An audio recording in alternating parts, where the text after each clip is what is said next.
साताऱ्यातल्या वाई तालुक्यातील प्रसिद्ध बावधनच्या बगाड यात्रेचा आजचा मुख्य दिवस आहे। आजच्या दिवशी बगाडाला टाकलं जातं।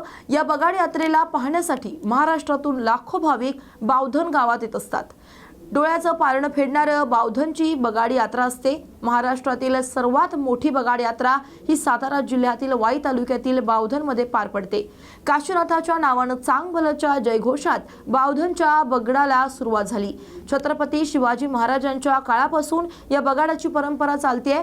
तर याचे पुरावे बावधनच्या भैरवनाथाच्या मंदिरात सभा मंडपावर ठोकलेल्या नवसेच्या नाले वरून ते लक्षात येतं। बगाडाचे सर्वात मोठे वैशिष्ट्य म्हणजे बगाड्याच्या रथाला ओढण्यासाठी खिलार बैलांच्या जोड्या लागतात।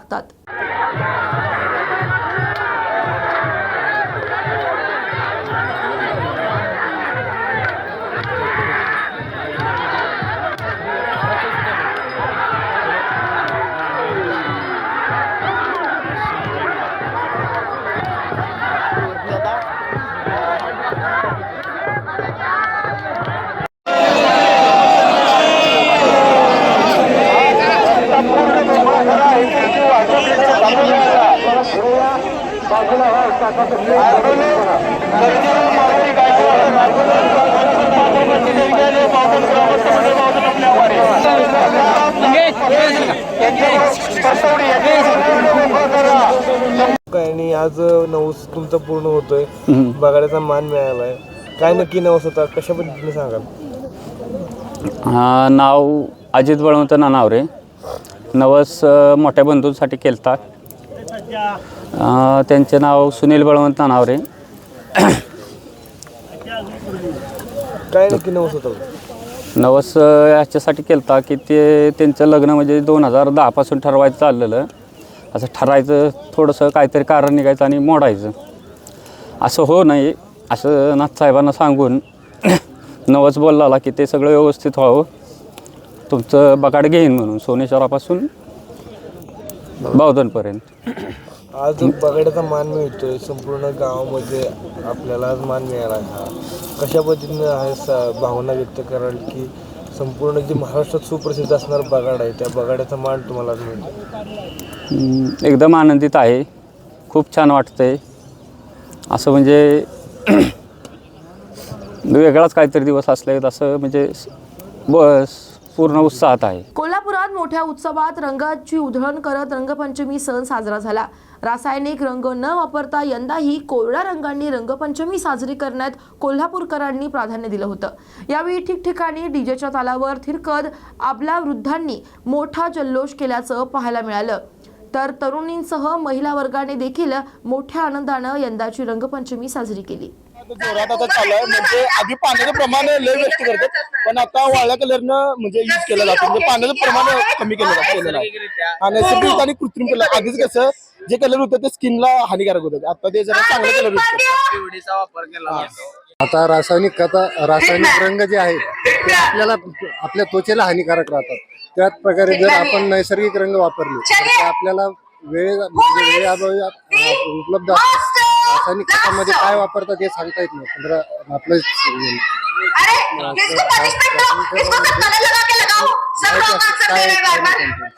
लोकसभा विधानसभा निवडणुकीच्या नंतर कार्यकर्त्यांमध्ये उत्साह वाढवण्यासाठी राष्ट्रवादी शरद पवार गटाच्या वतीनं कार्यकर्ता मेळाव्याचं आयोजन केलं होतं। या कार्यकर्ता मेळाव्यामध्ये माजी मंत्री राजेश टोपे यांनी कार्यकर्त्यांना मार्गदर्शन केलं। कुठल्याही क्षणी स्थानिक स्वराज्य संस्थांच्या निवडणूक जाहीर करू शकतात, त्यामुळे कार्यकर्त्यांनी सतर्क राहावं असं आवाहन देखील राजेश टोपे यांनी दिलंय। नक्कीच आपल्या कुणाला वाटत नव्हतं की तर मिळावं, सगळ्यांनी खूप शक्तीचे प्रयत्न केले, पण आता काही तुम्ही जसं म्हणाले काही शिवसेना असेल, काँग्रेस असेल, सगळेजण काही लोक तर एकदम वरच्या स्तरावर कोण मुख्यमंत्री होणार यापर्यंतची चर्चा चालू होती। त्यांच्या बाबतीत राष्ट्रवादी नव्हती, त्यांच्यामध्ये जास्त होती आणि म्हणून त्या सगळ्या आविर्भावात नाही आम्हालाच पाहिजे, आम्ही हे सोडणारच नाही, अशा दृष्टिकोनातून काही गोष्टी होत गेल्या आणि मग त्याच्यात जयंतरावांनी त्यांचे जे काय असतील काम करण्याच्या पद्धती असतात, संजय रावते आपल्याला सृष्टीला त्यांचे मग सर्वेच्या पद्धती असतील नाहीतर त्यांच्या काय असतील तर त्या गोष्टींना थोडंसं असतो, आपल्याला आपल्या अपेक्षा असतात, रास्त आहे। तुम्ही सुद्धा काम करतात, आम्ही तुमच्या सगळ्या यात्रेची सुरुवात आम्हीच केलेली, सुप्रियाताई आम्ही, त्यामुळे आम्हाला माहिती की तुम्ही काम करणारे कार्यकर्ते आहोत. ठीक आहे, काही गोष्टी असतात त्या आता इतिहास झाल्यामुळे त्यातून काही बोध घेऊन तुमचं जे म्हणणं आहे ना की ती गॅरंटी तुमच्या प्रती आहेच किंवा सगळ्यांच्या प्रती आहे आणि त्याच्यात काही वाद राहणार नाही एवढा मला विश्वास आहे. त्यामुळे तसा काही अडचणीचा विषय नाही, सगळ्यांचा प्रचंड विश्वास आहे आणि आपण सगळेजण तुम्हाला सगळ्यांनाच बरोबर घेऊन काम करू. आम्ही पुढे राहू, म्हणजे काय म्हणायचं त्या आम्ही काही तसं तुम लढो हम कपडे संभाल ते अशा पद्धतीचे विचार लोक आपण नाहीयेत. आपण सगळेजण खांद्याला खांदा लावून चांगल्या पद्धतीनं काम करत राहूया. त्यामुळे पुढच्या काळात संघटनात्मक योग्य गोष्टी दुरुस्त्या करणं, रिक्त जागा भरणं, उद्याच्या निवडणुकीची तयारी करणं आणि आपण विरोधी पक्षात आहोत त्या दृष्टिकोनातून जे जे काही समाजाच्या प्रती आज अडचणी असतील त्याच्यासाठी दोन हात करणं, संघर्ष करणं, या सगळ्या गोष्टी आपण अतिशय तत्परतेने केल्या पाहिजेत. मग ते अनुदानाचे विषय असो, शासनाच्या योजना त्यांच्यापर्यंत पोहोचवण्याचा विषय असो, आज तुमच्या ज्या काही लाडकी बहिणीच्या बाबतीत सुद्धा जो अन्यायकारक विषय झालेला आहे त्याच्या बाबतीतले विषय असो, अशा खूप अन्यायकारक जे विषय सध्या चालू आहेत त्या सगळ्या गोष्टींवर लढा देण्याचं काम, आवाज उठवण्याचं काम आपल्याला करणं गरजेचं आहे. त्यासाठी संघटना बांधणं गरजेचं आहे आणि चांगल्या पद्धतीनं काम करणं. हे बघा, आज आम्ही पक्षाचे अध्यक्ष आदरणीय शरद पवार साहेब, जयंत पाटील साहेब यांच्या सूचनेनुसार मराठवाड्याच्या सर्व जिल्ह्यामध्ये जाऊन मेळावे घेण्याच्या संदर्भातल्या सूचना होत्या पक्षाचा आणि त्या अनुषंगाने आम्ही या ठिकाणी आलो. पक्षाचे सर्व प्रमुख लोक सुद्धा उपस्थित होते. आज जिल्ह्याची सर्व कार्यकारिणी, सेल्स, सगळे पदाधिकारी उपस्थित होते आणि लोकसभा विधानसभेच्या निवडणुकीच्या निकालाच्या नंतरच्या पार्श्वभूमीवर आम्ही सगळ्यांनी चांगली संघटन बांधावी.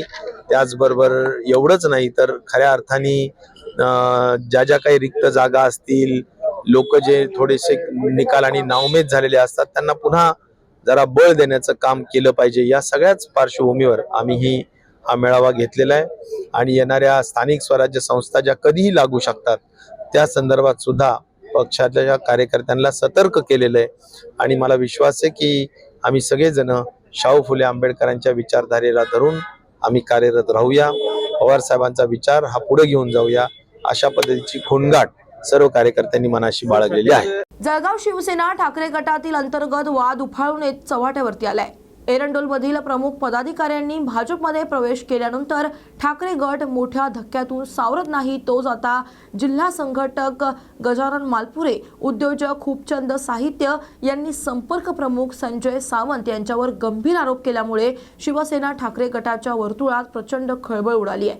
आगामी स्थानिक स्वराज्य संस्थांच्या निवडणुकीच्या पार्श्वभूमीवर हा वाद ठाकरे गटासाठी धोक्याचा इशारा मानला जातोय. भाऊ, तुम्ही सोडचिठ्ठी दिलेली आहे, काय सांगणार? मी पक्षाला सोडचिठ्ठी दिलेली नाही. मी पक्षाला राजीनामा पाठवलेला आहे. तो कशासाठी पाठवला आहे की इथे जे वातावरण आहे, ज्यांच्या खांद्यावर पक्षप्रमुखांनी विश्वासाने मान टाकलेली आहे, ते पक्षप्रमुखांची मान कापतायत. ते पक्षाचं कुठेतरी खच्चीकरण करताय, पक्षाचं कुठेतरी नुकसान करताय. याची आज 41 वर्षापासून आमची पक्षाची नाड आहे आणि ती नाड असलेली कुठेतरी तोडण्याचा प्रयत्न करतायत. संजय सावंतांना जळगावला जे पाठवलेलं आहे ते पक्षवाढीसाठी पाठवलेलं आहे असेल असा मी समजतो. पण ते आल्यापासून AC हॉटेलमध्ये पक्ष चालवतात आणि तिथून त्यांना पाहिजे ते सगळे धंदे करतात आणि त्यांना असं वाटतं की मी करेल ती पूर्व दिशा ही पक्षप्रमुखांच्या कुठेतरी नजरेत आली पाहिजे की पक्षप्रमुखांना कळलं पाहिजे की खालच्या कार्यकर्त्याचं मत काय आहे, खालच्या कार्यकर्त्याला काय वेदना होत आहेत हे कळलं पाहिजे. म्हणून माझा हा लढा आहे.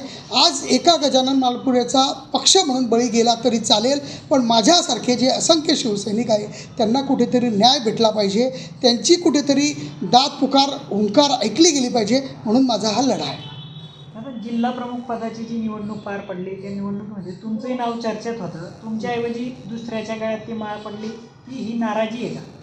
हे पहा, पक्षाचा हा विषय राहतो की कोणाला पद द्यायचं. त्यामुळे पक्ष 10 लोक मागतात, एकाला पद देतात, त्यामुळे नाराजी असण्याचं कारण नाही.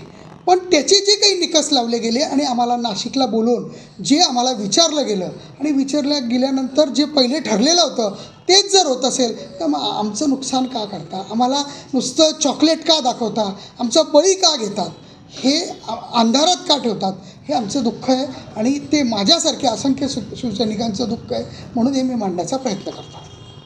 लोकसभेनंतर विधानसभा निवडणुकीत पण पक्षाला या ठिकाणी अपयश आलं. त्यानंतर सातत्याने आता तुम्ही पण राजीनामा तुमच्या पदाचा पाठवलेला आहे. असे अनेक पदाधिकारी पक्षाला सोडून गेले, तरी वरिष्ठांच्या लक्षात ही बाब येत नाही का? असं आहे, वरिष्ठांना काय गुमराह केलं जातं तेच आम्हाला कळत नाही आहे की ज्या पद्धतीने हे वरिष्ठांना सांगतायत आणि त्यांना पाहिजे ते सगळं करून घेत आहेत, त्यामुळे पक्षाची वाताहत होते. 1984 पासूनचा शिवसैनिक आहे आणि 1984चा शिवसैनिक म्हटल्यावर आज मला 41 वर्ष झाले आणि अशी परिस्थिती पक्षावर 2-3 वेळा आली की जेव्हा नारायण राणे सोडून गेले, राजसाहेब गेले, त्याच्यानंतर आता शिंदे गेले. पण जेव्हा राजसाहेबांनी शिवसेना सोडली होती तेव्हा पक्षप्रमुख शिवसेना प्रमुख वंदनीय बाळासाहेब ठाकरेंनी साथ दिली होती, या चिमणी पाखरांनो परत फिरा. मग तशी साथ दिलेली पक्षप्रमुखांनी होती, तर आज हे कालचे जे नेते आहेत त्यांना द्यायला काय हरकत आहे? ते देत नाही. हा गेला की म्हणता पालापाचोळा गेला, तो गेला, गद्दार गेला, तो गेला, घाण गेली. अरे पण तुम्ही असं बोलून जो कुंपणावर शिवसैनिक बिचारा बसलेला आहे त्याला तुम्ही सांगता तू निघ, आत्ताच निघ, चालता हो. ही कुठली पद्धत आहे? ही संघटना चालवायची पद्धत आहे का? हे दुःख आहे. कारण साहेब, जो शिवसैनिक 39 वर्ष 40-41 वर्ष स्वतःचं घर जाळून पोरांना बाळांना इकडे ठेवून शिवसेनेशी एकनिष्ठ राहतो आणि त्याच्यावर जेव्हा पक्ष सोडायची वेळ येते, एखादी माणसाचं लग्न झाल्यावर तो 8 दिवस त्या बायकोबरोबर राहिला, 9व्या दिवशी त्याला फारकत घ्यायची वेळ आली, त्याला वेदना होतात. आम्ही तर 41 वर्ष या संघटनेबरोबर काम केलेलं आहे आणि तेव्हा आम्हाला राजीनामा द्यावा लागतो आहे असं म्हणतो, तर आम्हाला वेदना होत नसतील का? पण या वेदना कोणीतरी ऐकून घ्यायला पाहिजे, आमच्या भावना कोणीतरी समजून घेतल्या पाहिजेत. आणि माझा जरी बळी गेला तरी चालेल, पण माझ्यासारख्या असंख्य शिवसैनिकांना न्याय भेटला पाहिजे, त्यांचं कोणीतरी म्हणणं ऐकलं पाहिजे, हीच माझी मागणी आहे. पाचोरा तालुक्यातील खडकदेवळा बुद्रुक येथील प्रगतशील शेतकरी वसंत पाटील यांनी जानेवारी महिन्यात 1.25 एकर शेत जमिनीत टरबूज या पिकाची लागवड केली होती. टरबूज पीक काढणीवर आले असून आज टरबूज पिकाची काढणी करण्यात आली. या टरबूज पिकातून तब्बल 20 टन टरबूजचा माल शेतातून निघाला. टरबूजला भाव मिळाला नसला तरी मात्र उत्पन्न हे समाधानकारक असल्याचं शेतकऱ्यांनी सांगितलंय. नमस्कार, मी वसंत सुपडू पाटील, राहणार खडकदेवळा, तालुका पाचोरा, जिल्हा जळगाव. या 1.25 एकर क्षेत्रावर मी जानेवारी महिन्यामध्ये टरबूज पिकाची लागवड केली. कारण पारंपरिक पिकाला फाटा देऊन मी या टरबूज पिकाची निवड केली आणि आज मालाचा तोडा झालेला आहे आणि त्या लोडिंगमध्ये 20 टन माल आलेला आहे. मला अजूनही या 1.25 एकर क्षेत्रामध्ये 10 ते 15 टन माल अपेक्षित आहे आणि त्याच्यामध्ये मला उत्पादन निश्चितच अपेक्षित उत्पन्न मिळालेलं आहे. ठीक आहे, भाव थोडासा कमी मिळाला पण हरकत नाही. जर चिकाटी आणि जिद्द असली तर मातीतून मोती नक्कीच पिकतात, हे या शेती माऊलीने दाखवून दिलं. तर मन लावून शेती केली आणि चिकाटीने शेती जर केली तर खरोखर उत्पन्न चांगलं निघतं. तर मला अजूनही या टरबूज पिकामधून सर्व उत्पन्न जर बघितलं 2-2.5 लाखापर्यंत मिळेल ही अपेक्षा आहे. तर मला हे अपेक्षित उत्पन्न मिळालेलं आहे. तर मी या टरबूज पिकापासून समाधानी आहे. धन्यवाद.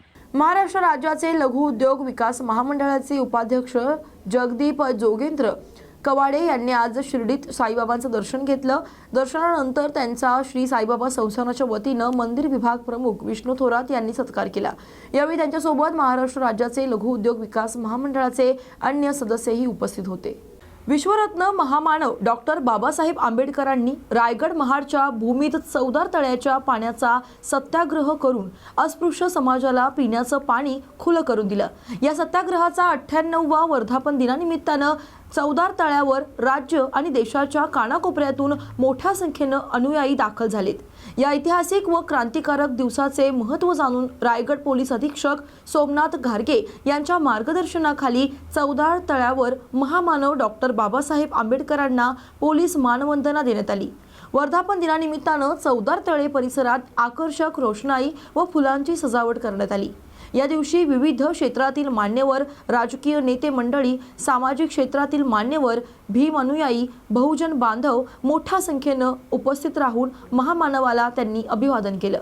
हा भाग वेगळा, त्या टायमाला केंद्राने जे काही केलं ते त्यांचा तो अधिकार आहे आणि त्यांनी ते केलं होतं, परंतु आता आम्ही केंद्राला विनंती करणार आहोत, जसं इतर गडकिल्ल्याच्या बाजूचे कबरी आपण काढल्यात त्याच पद्धतीने ती काढावी अशी आमची मागणी आहे। महाडच्या सर्व जनतेला किंवा महाराष्ट्रातून आलेल्या सर्व आंबेडकरी जनतेला मी अभिवादन करतो।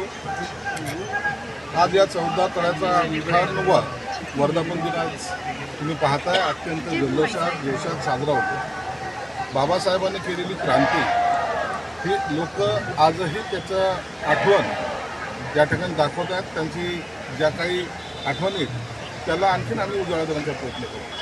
तुम्ही पाहिलं असेल गेल्या 3 वर्षापूर्वी भरत गोगावलेने एकनाथ शिंदे साहेबांना सांगून तर मानवंदना आपण सुरू केली। आत्ताच त्यांच्याबरोबर चर्चा झाल्यानंतर या 14 तळ्यामध्ये आपण एक फिल्टरेशन प्लांट लावतो, जेणेकरून हे पाणी हे पिण्याजोगं झालं पाहिजे। आज जर पाहिलं तर त्याच्यामध्ये ते पिण्याजोगं पाणी नाही आहे। आणि दुसरी महत्त्वाची गोष्ट, आज सामाजिक न्यायमंत्री म्हणून या ठिकाणी आलेलं आहे। जरूर मला अभिमान आहे की मला या कार्यक्रमामध्ये संबोधित करता सहभागी होता आलं। आता आम्ही ते भीमसृष्टी निर्माण करण्याचा प्रयत्न करतो, त्यासाठी जी निधी लागेल ती माझ्या खात्यातर्फे मी देणार आहे। त्याच्याबद्दलचा हा वेगळा विचार, औरंगजेब हा राजा होता, दृष्ट राजा होता, क्रूर राजा होता। त्यांनी अनेक मंदिरं असतील, महिलांची इज्जती असतील आणि शंभूराजांचा हत्या ही त्यांनी केलेली, आणि अशा पापी लोकांचं किंवा अशा हिंसाचारी राजाचं इथं आपल्याला अस्तित्व नव्हतं। तुम्ही हे समजून घेत नाही। अमेरिकेने लादेनला मारलं की नाही मारलं, का मारलं त्याला, आणि उचलून त्याला कुठं टाकलं, समुद्रामध्ये टाकलं, त्याची कुठं कबर दिसते तुम्हाला। आता हे कसाब याला फाशी दिली, मुसलमानांनी सुद्धा त्याला विरोध केलेला आहे की ती कबरसुद्धा आमच्याकडे नको।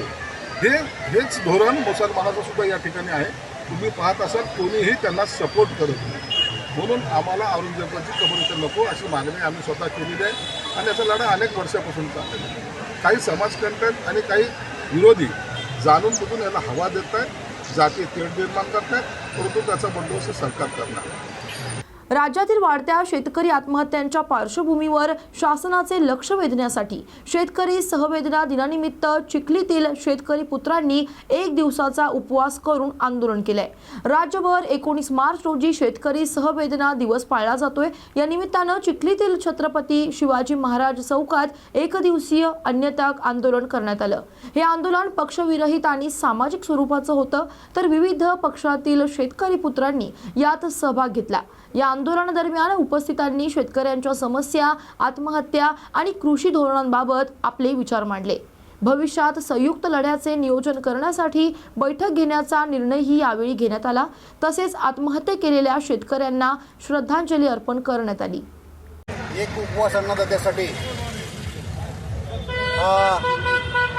आजच्या या आंदोलनाचा विषय, जो अन्नदाता या देशातल्या जगातल्या लोकांना अन्न पुरवतो, त्याच्यावर आत्महत्येची वेळ आली, ती बिकट अवस्था ज्या व्यवस्थेनं आणली त्या व्यवस्थेला जाग यावा, त्यांच्यापर्यंत आमचा आवाज पोहोचावा, याच्यासाठी महाराष्ट्रभर अनेक सामाजिक कार्यकर्ते राजकीय मतभेद, राजकीय पक्ष विसरून असे उपवास आंदोलन करत आहेत। 19 मार्च 1986ला महाराष्ट्रातली पहिली आत्महत्या झाली।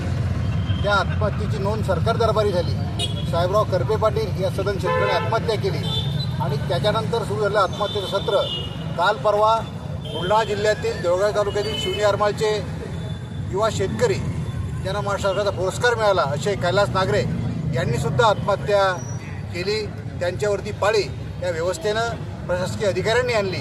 त्यांना काहीतरी जाग यावी, त्यांच्यापर्यंत शेतकऱ्यांच्या भावना पोहोचाव्यात, या सहवेदना व्यक्त करण्यासाठी सर्वजण आम्ही आज एकत्र जमलो आहोत। आज या निमित्तानं सामाजिक शेतकरी संघटना असतील, सामाजिक संघटना असतील, विविध राजकीय पक्ष असतील, सर्व पदाधिकारी कार्यकर्ते उपस्थित झाले आहेत, आणि यातून एक सूर निघाला की यापुढे आपण शेतकऱ्यांचे पुत्र म्हणून, किसान पुत्र म्हणून शेतकऱ्यांच्या समस्यावर आवाज उठवण्यासाठी एकत्र येऊ।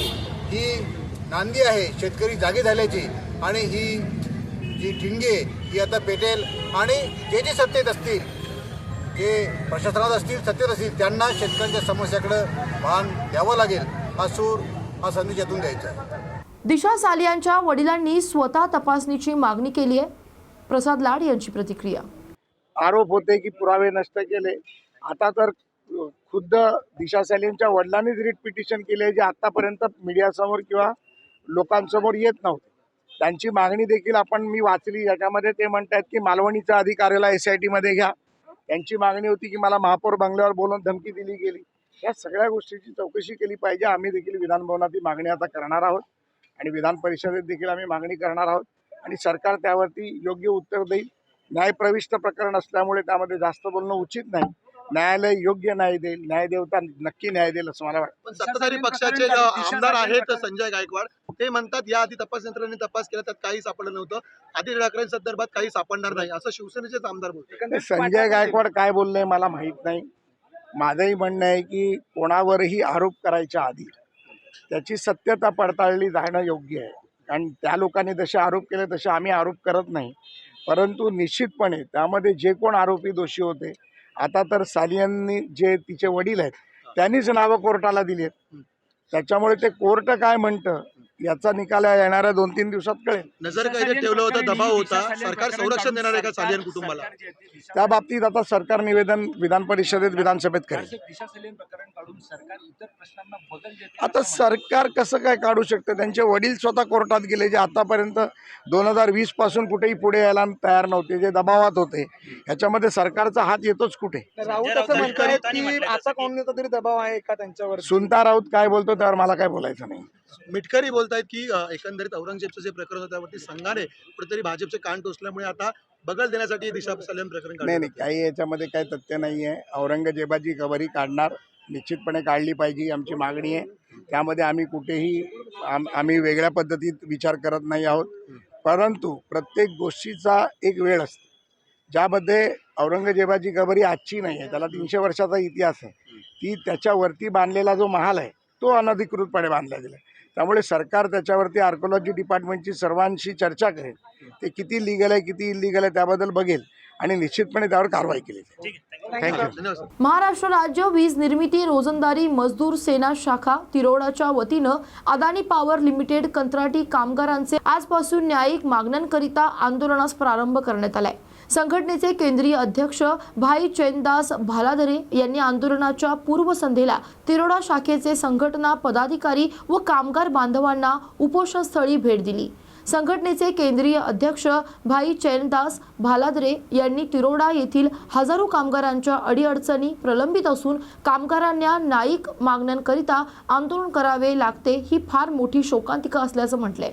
तर शासनाचे प्रचलित वेतन व मूलभूत सोयी सुविधा तिरोडा येथील कामगारांना संबंधित कंत्राटदार अदा करीत नसल्यानं अदानी व्यवस्थापनास विविध लेखी पत्रांद्वारे संघटनेनं कळवलं. मात्र अदानी व्यवस्थापन कामगारांचं शोषण व पिळवणूक करीत असल्याचं संघटनेनं सांगितलंय.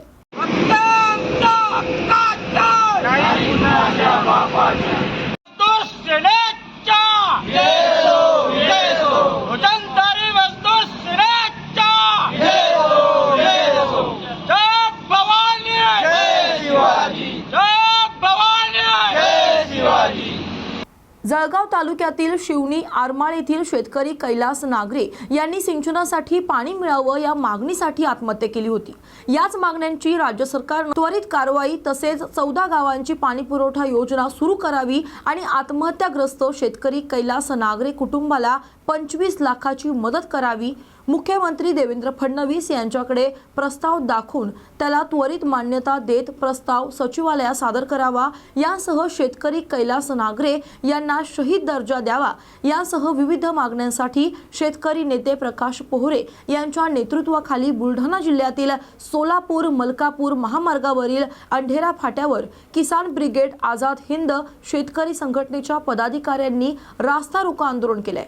तर यावेळी शेतकरी स्वर्गवासी कैलास नागरे यांच्या कुटुंबातील सदस्यही या आंदोलनात सहभागी झाल्याचं पाहायला मिळालं. फोडून काढा, या गाड्या फोडून काढा, माझा आदेश आहे.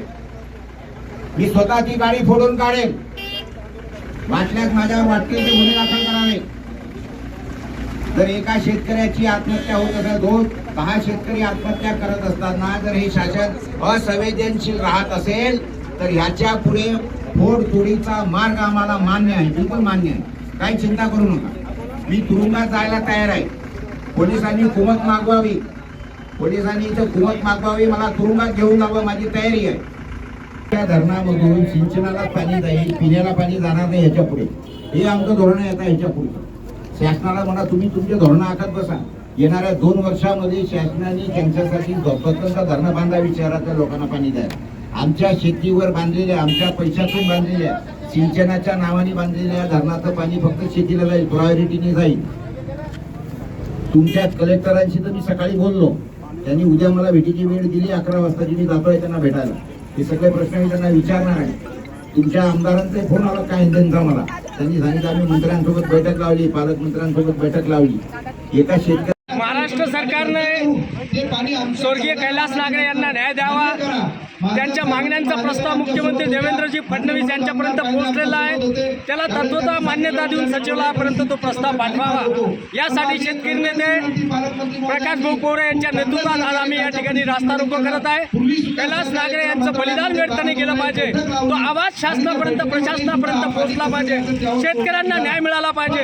यासाठी आमचा हा लढा आहे. जोपर्यंत शासन प्रशासन आमच्या मागण्या मान्य करत नाही तोपर्यंत आम्ही हा रास्ता रोको आंदोलन थांबवणार नाही. हा इशारा या माध्यमातून आम्ही सरकारला देत आहोत. म्हणून शासनाने आजच्या आज त्या प्रस्तावाला कपूर साहेबांना जर मान्यता द्यायला लावली, माननीय मुख्यमंत्री असतील, संबंधित खात्याचे महाजन साहेब मंत्री असतील, पालक शिक्षण विभागाच्या straightening teaching learning and results for state stars प्रकल्पांतर्गत आंतरराष्ट्रीय एक्सपोजर भेटीसाठी गोंदिया जिल्ह्यातील 2 शिक्षकांची निवड करण्यात आली आहे.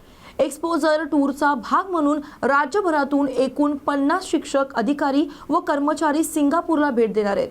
हे प्रशिक्षण 22 ते 27 मार्च दरम्यान होणार आहे.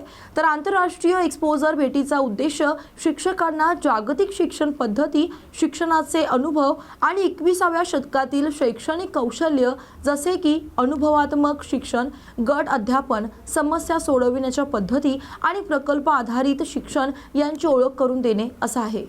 दिशा सालियान प्रकरणात 5 वर्षांपूर्वी जे आदित्य ठाकरेंवर आरोप होते ते आरोप आजही आहेत, अशी प्रतिक्रिया संजय गायकवाड यांनी दिली आहे. दिशा सालियान यांचा मृत्यू 5 वर्षापूर्वी 14व्या माळ्यावरून पडून झालेला आहे आणि CID सारख्या एका सक्षम यंत्रणेने तो तपास केलेला आहे आणि त्या तपासामध्ये याला कुठलाही पॉलिटिकल टच किंवा अँगल नाही हे त्यांनी स्पष्ट केलेलं आहे.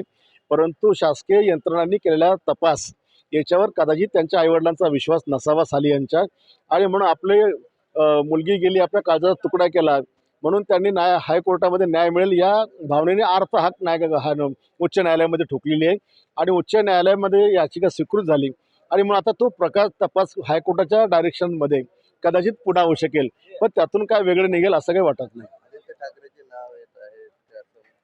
मी आधीच सांगितलं की जे आरोप आज आहेत तेच आरोप 5 वर्षापूर्वी पण होते. त्यातही आदित्य ठाकरेंचं नाव होतं, इतरही काही गोष्टी होत्या, पण CIDच्या तपासामध्ये कोणाचा टच नसला, अँगल नाही हे त्यांनी स्पष्ट केलेलं आहे.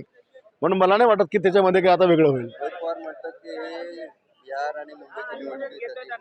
नाही, बिहारच्या निवडणुकीचा काही संबंध नाही आहे. ही एका आई वडिलांची मागणी आहे. हो,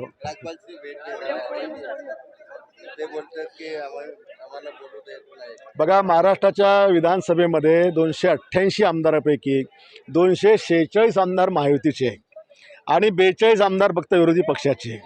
आता खरं तर त्यांच्याकडे काही कोणावर आयुष्यानं एवढी ताकद नाही आहे आणि निम्मा वेळ ते बोलायला घेतात. म्हणजे आम्हाला 246ला जेवढा वेळ मिळतो तेवढा 42ला मिळतो.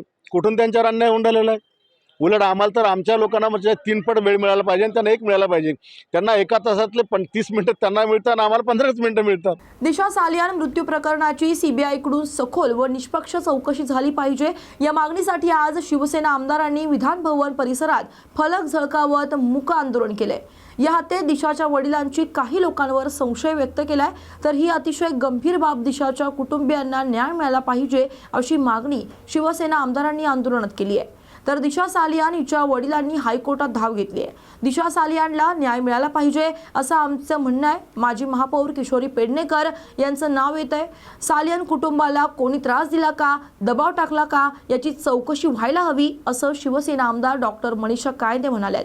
तर या प्रकरणाला कोणताही राजकीय रंग दिला नाही. 5 वर्ष न्याय मिळाल्यानं दिशा सालियान हिचे वडील न्यायालयात गेल्याचं डॉक्टर कायंदे म्हणाल्यात. दिशा सालियानचे वडील हायकोर्टात धाव घेतलेली आहे. आता कोणी गेलेलं नव्हतं. आम्ही कोणाचंही नाव घेतलेलं नाहीये. आम्ही कोणावरही नाहीये.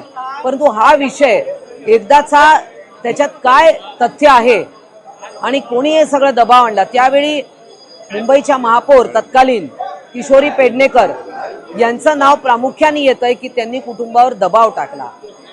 म्हणजे एखादी महिला अशा पद्धतीनं आमच्यावर किशोरी पेडणेकर वारंवार शिंतोडे उडवत असतात. परंतु आता त्यांचं नाव याच्यामध्ये घेतलं जात आहे की त्यांनी त्या कुटुंबावर दबाव टाकला. आमचं म्हणणं एवढंच आहे की यामध्ये जे काय सत्य आहे ते जगासमोर आलं पाहिजे. हिंदीमध्ये द्यायचं. देखिए लगभग 2 साल से ये चर्चा चल रही थी. दिशा सालियान का जो मृत्यु हुआ, अब वो आत्महत्या थी या कोई साजिश, ये आज तक पता नहीं चला है. और इतने 2 साल में उनके फैमिली मेंबर कोई भी कोर्ट में नहीं गए थे. कुछ भी स्टेटमेंट उन्होंने नहीं दिया था. अब वो हाईकोर्ट गए और कुछ गंभीर आरोप उन्होंने लगाए हैं. किसी ने तो भी उन पर दबाव लाया था. वो दबाव किसने लाया, क्या लाया, हमारा यही कहना है कि इसमें हम किसी का नाम नहीं ले रहे, मगर इसमें क्या साजिश हुई थी या एक नेचुरल आत्महत्या थी, ये इसमें क्लियर होना चाहिए. दिशा सालियान प्रकरणात आदित्य ठाकरे यांचं नाव घेतलंय. त्यात काही तथ्य नसल्याचं यावेळी आमदार रोहित पवार म्हणालेत. दिशा सालियान प्रकरण समोर आलं आहे, त्याच्याबद्दल आपण काय? दिशा सालियानचे वडील कोर्टामध्ये गेलेले आहेत. मुलीला त्यांच्या परिवाराला न्याय मिळावा. एखाद्या कोर्टामध्ये एखादा व्यक्ती जेव्हा जातो तेव्हा त्यांना न्याय मिळावी अशी आमच्या सगळ्यांची इच्छा आहे. फक्त आदित्य ठाकरेंचं जे नाव घेण्यात आलेलं आहे त्यात मला असं वाटतं काही तथ्य नाही, पण ठीक आहे. कोर्टातून जेव्हा तो निकाल दिला जाईल ते त्या ठिकाणी आपल्या सगळ्यांसमोर तो विषय त्या ठिकाणी येईल. पण आमचं एकच मत आहे की आता BJP या बाबतीतलं मात्र नक्की राजकारण करेल. गेल्यावर जेव्हा सुशांत सिंगचं आत्महत्या झाली होती तेव्हा त्याच्या नावावर फ्लेक्स लागले होते, बोर्ड लागले होते बिहारमध्ये, आणि तेव्हा बिहार इलेक्शनमध्ये फक्त त्याचा फायदा घेतला गेला. आता 4 वर्षापैकी 3 वर्ष हे तुमचं सरकार आहे BJPचं. त्यात तुम्ही SIT लावली होती, त्यातून काय झालं नाही, कोणालाच काही मिळालं नाही. आणि नंतर आता बिहारचं इलेक्शन 4 महिन्यावर आलं की तुम्ही सुशांत सिंगचा मुद्दा आता परत भाजप जर घेणार असेल तर बिहार इलेक्शन आणि मुंबई इलेक्शन त्याचं मूळ कारण असेल आणि ह्यात फक्त राजकारण असं आपल्याला म्हणावं लागेल. नाही, इथं अधिवेशनामध्ये ना सत्तेतल्या आमदारांना बोलून दिलं जातं ना विरोधातल्या आमदारांना. जेव्हा एखाद्या विषयावर नाही तर विभागावर आम्ही बोलत असतो, आमची अपेक्षा असते की तिथं जो मंत्री आहे आणि अधिकारी आहेत तो सगळे विषय लिहून घ्यावेत. जसं की आम्ही कर्जमाफीवर बोललो त्या मंत्र्यांनी त्या बाबतीत लिहिण्याची जरूरत आहे, पण तसं काही कोणी लिहिलं जात नाही. बीडच्या अंबाजोगाई तालुक्यातील दस्तगीरवाडी येथील कृष्णा साळे या मुलास 3 जण मारहाण करत असल्याचा व्हिडिओ व्हायरल झाला होता. या प्रकरणात सुरुवातीला कोणताही गुन्हा दाखल करण्यात आला नव्हता. मात्र घटनेचा व्हिडिओ व्हायरल होताच त्याची दखल पोलिसांनी घेतली आहे. या प्रकरणी अंबाजोगाई शहर पोलीस ठाण्यात माऊली माने, कुणाल घाडगे, शुभम घाडगे या तिघांविरोधात गुन्हा दाखल करण्यात आलाय. या तिघांनी कृष्णाला एकटे घाटात दारू पिण्यासाठी पैसे दे म्हणत मारहाण केली. तसेच तू आता गावातच राहायचं नाही अशी धमकी देखील दिली. व्हिडिओ व्हायरल झाल्यानंतर या प्रकरणात गुन्हा नोंदवण्याची मागणी केली जात होती. रात्री उशिरा गुन्हा दाखल झाला असून एकाला ताब्यात देखील घेण्यात आलाय. मात्र इतर दोघे अद्यापही फरार आहेत. सामनाच्या संपादकीयमध्ये हिंदू तालिबान हा शब्द वापरून हिंदू समाजाचा अपमान करण्यात आला असून त्यामुळे हिंदू समाज बांधवांच्या धार्मिक भावना दुखावल्या गेल्याचा आरोप करत आज महायुतीच्या पदाधिकाऱ्यांनी छत्रपती शिवाजी महाराज यांच्या पुतळ्याजवळ शिवसेनेचे उद्धव ठाकरे, संजय राऊत यांच्या प्रतिमेला जोडे मारो आंदोलन केले. त्यानंतर त्यांच्या प्रतिमांसह सामनाच्या अंकांची होळी करण्यात आली. आजपर्यंत कुठल्याही मीडियाने, कुठल्याही पेपराने हिंदूंचा जेवढा अपमान केला नाही तेवढा महाभयानक अपमान या भडवा संजय राऊतने केलेला आहे. आणि त्याच्यात सोबत त्याचे समर्थन करणारे हे उद्धव ठाकरे. उद्धव ठाकरेंना उठसूट गुजरातमध्ये हा औरंगजेब गुजरातमध्ये जन्माला आला, ठीक आहे, जन्माला आला त्याबद्दल आमचं म्हणणं नाही, औरंगजेब का तुमचा बाप लागतो का? औरंगजेबचं कबर काढण्याचा विषय आला तर याच्यात शिवाजी महाराजांचा कुठे अपमान होतो? हा गुलामीचा इतिहास नाहीच पाहिजे. ज्यांनी माझ्या राजाचे 40 दिवस हाल केले, अंगाची चांबडी सोडली, तुकडे तुकडे केले, अशा निर्गुण पद्धतीने राजांचा जो खून करण्यात आला, यांचं त्यांना एवढं लागतं काय? यांना हिंदूंना तालिबानी म्हणतात. आणि याचा पहिले सुद्धा मध्य प्रदेशचे मुख्यमंत्री दिग्विजय सिंग यांनी सुद्धा भगवा आतंकवाद म्हणजे हिंदूंना जोडजोड यांनी हिंदूंना बदनाम करण्याचा प्रकार आहे. हिंदू हा धर्म एकदम हिंदू धर्म हा सनातन धर्म हा सहिष्णुतावाला धर्म आहे आणि अशा धर्माला बदनाम करण्याचं काम केलं आहे. आणि त्यांनी या अशा गोष्टी केल्यामुळे हिंदूंना त्यांनी तालिबानी म्हटल्यामुळे आम्ही सामन्याची होळी केली आहे. उद्धव ठाकरेंचं प्रतिमा दहन केलं आहे आणि संजय राऊतचं प्रतिमा दहन केलं आहे. नेमका पत्ता कडवा आहे, संजय राऊत बळवा आहे. सामन्यामधून हिंदूंना तालिबान बनणाऱ्या उद्धव ठाकरेचा सामन्यामधून हिंदूंना तालिबान बनणाऱ्या 5 रुपयाला मिळणारा चिमुकल्यांचा आईस गोळा 20 ते 50 रुपयांवरती बर्फाचे दर आल्यानं आता एरवी 30 रुपयाला मिळणारी बर्फाची लादी वाढत्या तापमानामुळे जवळपास 100 रुपयांवरती जाऊन पोहोचली आहे. त्यामुळे चिमुकल्यांचा 5 रुपयांचा बर्फाचा गोळा आता 20 ते 50 रुपयांवरती जाऊन पोहोचला आहे. माझं नाव गणेश राजेंद्र कांबळे, मी राहणार पंढरपूर, तिथला रहिवासी. मी आईस गोळ्याचे धंदा जे आहे ते मामाच्या गावाला मी पुण्यामध्ये ते 5 वर्षापूर्वी तिकडे गेलेलो होतो शिकण्यासाठी. मग तिथून मी शिकून आल्यानंतर मी पंढरपूरमध्ये KBP कॉलेजच्या समोर गाडा उभा केलेला आहे. तरी त्यावेळेस बर्फाचे हे दर कमी होते. खाली 40 रुपये 30 रुपयाला बर्फ भेटत होता. आता 30, 70, 80 रुपये 100 रुपयेपर्यंत बर्फाची लादी झाली. त्यामुळं कसं आहे आणि व्हरायटी भरपूर झाले बर्फ विकण्यासाठी. त्यासाठी कलरचं फ्लेवर हे सर्व नवीन नवीन आलेलं. त्यामुळं कसं आहे 2-3 रुपयाला गोळा भेटणार आता 10, 20, 50 रुपयेपर्यंत विकावं लागतं असं. नाशिक जिल्ह्यातील द्राक्ष उत्पादकांना कोरोना काळानंतर अच्छे दिन आले होते. दिवसेंदिवस उन्हाची तीव्रता वाढत असल्यानं उत्तर भारतातून द्राक्षांची मागणी वाढली. त्यात सप्टेंबर महिन्यात झालेल्या परतीच्या पावसानं द्राक्ष बागेला मोठा फटका बसल्यामुळं द्राक्षांवर त्याचा परिणाम झाला. त्यात आता मागणी आणि पुरवठ्यात तफावत निर्माण झाल्यानं द्राक्षांना केलेल्या 50 रुपयांपासून ते 80 रुपयांपर्यंत चांगला दर मिळत असल्यामुळे द्राक्ष उत्पादकांच्या चेहऱ्यावर आता समाधानाचं चित्र आहे. 4 ते 5 वर्षांनंतर द्राक्षांच्या दरात वाढ झाल्यानं मातीमोल विक्री केलेल्या द्राक्ष उत्पादकांना यंदा होणाऱ्या नफ्यातून खर्च भरून निघणारा असल्याचं सांगण्यात येते. नमस्कार, मी द्राक्ष उत्पादक शेतकरी. गेल्या 20 वर्षापासून द्राक्ष शेती करतो आहे साधारणतः. गेल्या 10 वर्षात अगदी आम्ही द्राक्ष मातीमोल भावाने विकले, अगदी 10 ते 15 रुपये, ज्यातून उत्पादन खर्चसुद्धा निघणं मुश्किल होतं. पण यावर्षी काय झालं, अवेळी येणारा पाऊस, थंडी यामुळे द्राक्षाचं बऱ्यापैकी नुकसान झालं आणि माल पण त्या प्रमाणात कमीच निघाले आहे यावर्षी. आणि त्यामुळे यावर्षी कुठेतरी शेतकऱ्यांना रेट चांगले मिळत आहे. माझा SSNचा प्लॉट आहे, यावर्षी 61 रुपये रेट मिळाला. त्यामुळे आम्ही बऱ्यापैकी समाधानी आहे. जय शिवराम मित्रांनो, यावर्षी द्राक्ष उत्पादक पट्ट्यामध्ये साधारण सप्टेंबर-ऑक्टोबर या महिन्यामध्ये परतीच्या पावसाने प्रचंड मोठा धुमाकूळ घातला आणि परतीच्या पावसाने धुमाकूळ घालून सर्वच द्राक्ष पट्ट्यामध्ये खूप मोठं नुकसान केलं.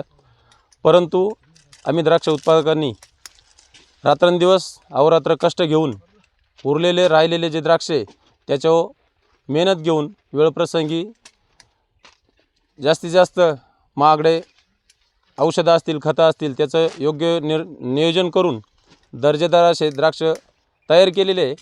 आणि दर्जेदार द्राक्ष असल्यामुळे प्रत्यक्ष या सीझनमध्ये मागणी जास्त आहे आणि पुरवठा कमी होतो आहे. आणि रेसिड्यू फ्री द्राक्ष बनवल्यामुळं त्याचंवालं डिमांड आपण वेळोवेळी ग्राहकापर्यंत मोठ्या प्रमाणात पोहोचू शकत नसल्यामुळं यावर्षी द्राक्ष उत्पादकांना स्वतः अगदी आम्हालासुद्धा चांगले दिवस आलेले आहे.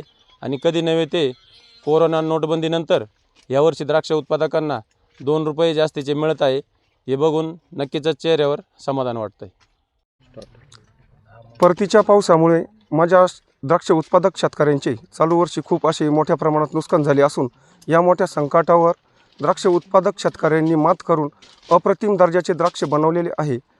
आणि रेसिड्यू फ्री जास्तीत जास्त कसे बनवतील यावर जास्त कल दिला असून मी कृष्णतारा फ्रूट सप्लायर्स देवगाव या कंपनीचा प्रोप्रायटर असून आम्ही शेतकऱ्याच्या बांधावर जाऊन शेतकऱ्याच्या मालाची थॉम्सन या व्हरायटीचे 55 ते 58 रुपये पेड कटिंग रोख स्वरूपात पेमेंट करत असून RK असेल, अनुष्का असेल, SSN असेल या व्हरायटींना 58 रुपयापासून तर 71 रुपयापर्यंत मालाचा दर्जा बघून रेट देत असून चालू हंगामात टेम्परेचर अति असल्यामुळे मागणी जास्त आणि पुरवठा कमी होत आहे. कोरोनानंतर माझ्या द्राक्ष शेतकरी बांधवांना पहिल्यांदाच असे रेट बघायला मिळत आहे. जो माझा शेतकरी बांधव द्राक्ष उत्पादकाला कंटाळला होता, या शेतकरी बांधवांनी यावर्षी जास्तीत जास्त क्वालिटी माल बनवण्यावर कल दिला असून त्याचा फायदा निश्चित माझ्या शेतकरी बांधवांना होत आहे. इथून पुढेही या शेतकरी बांधवांनी असेच अप्रतिम दर्जाचे द्राक्ष बनावे अशी माझ्या कृष्णतारा फ्रूट कंपनी देवगाव यांच्या वतीने सर्व शेतकरी बांधवांना मी विनंती करत आहे. अशाच बातम्यांसाठी पहा न्यूज मराठी 24/7. नवा भारत, नवा विचार.